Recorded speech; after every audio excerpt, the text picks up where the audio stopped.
Hello friends, welcome to Kumudha சமையல். நீங்கள் நம்ம சேனலை இன்னும் சப்ஸ்கிரைப் பண்ணாமல் இருக்கீங்கன்னா மறக்காமல் சப்ஸ்கிரைப் பண்ணிவிட்டு பக்கத்தில் இருக்க பெல் பட்டனையும் கிளிக் பண்ணிவிடுங்க.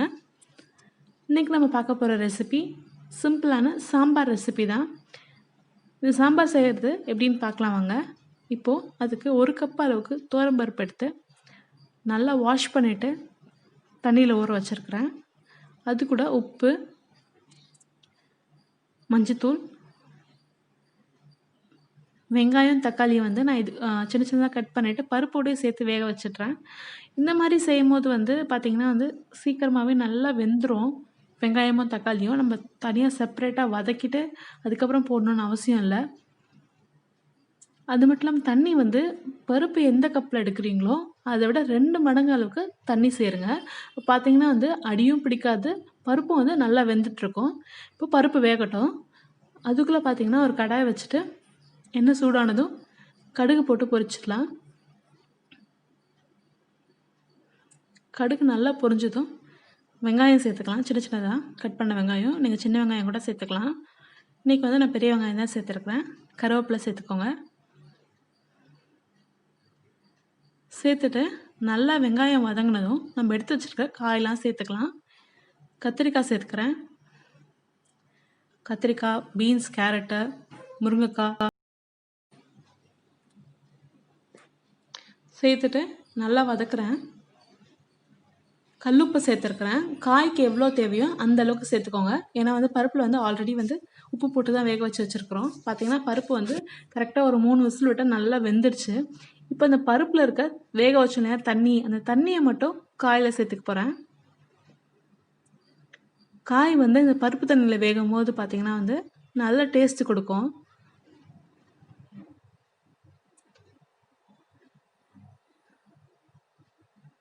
உப்பு சேர்த்துட்டு தேவையான அளவுக்கு குழம்பு மிளகாய்த்தூள் ஆட் பண்ணுங்கள்.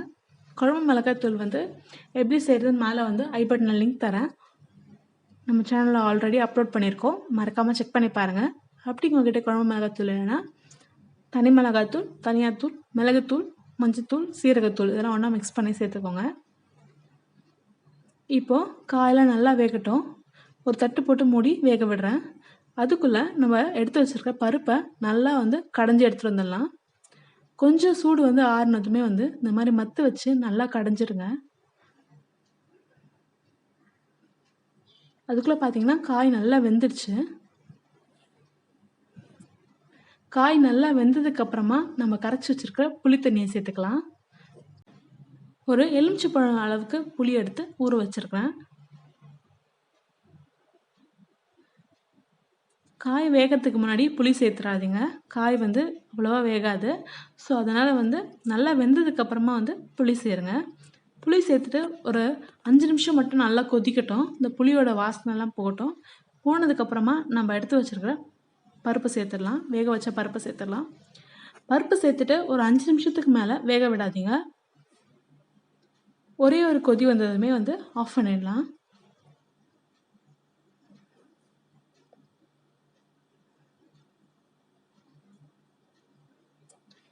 இந்த மாதிரி செய்யும்போது பார்த்திங்கன்னா நம்ம வந்து கல்யாணத்தில் சாப்பிடுவோம் இல்லையா, அதே மாதிரி டேஸ்டான சூப்பரான சாம்பார் கிடைக்கும். எல்லா காயும் ஒன்றா போட்டு செய்யும்போது அந்த சாம்பார் வந்து ரொம்ப டேஸ்ட்டாக இருக்கும். நீங்கள் வந்து செப்பரேட்டாக முருங்கைக்காய் சாம்பார் அப்படி, கத்திரிக்காய் சாம்பார் அப்படி வைக்கிறத விட இந்த மாதிரி எல்லா காயும் மிக்ஸ் பண்ணி செய்யும்போது நல்லாயிருக்கும். பூசணிக்காய் எல்லாம் கூட சேர்ப்பாங்க. நான் இன்றைக்கி வந்து 4 காய் தான் சேர்த்துருக்குறேன்.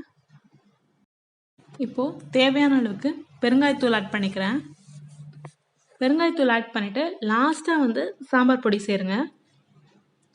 இந்த மாதிரி நார்மலாக மிளகாத்தூள் சேர்க்கும் போது சாம்பார் பொடி சேர்க்காம லாஸ்ட்டாக சாம்பார் பொடி சேர்க்கும் போது வந்து சாம்பார் வந்து ரொம்ப டேஸ்ட்டாக இருக்கும்.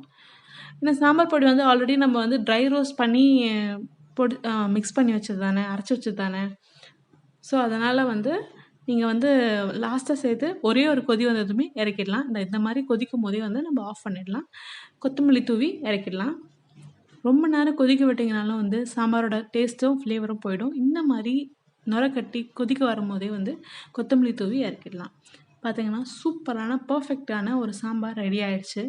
இந்த ரெசிப்பியை நீங்களும் உங்கள் வீட்டில் ட்ரை பண்ணி பார்த்துட்டு எப்படி இருக்குன்னு கமெண்ட்டில் சொல்லுங்கள்.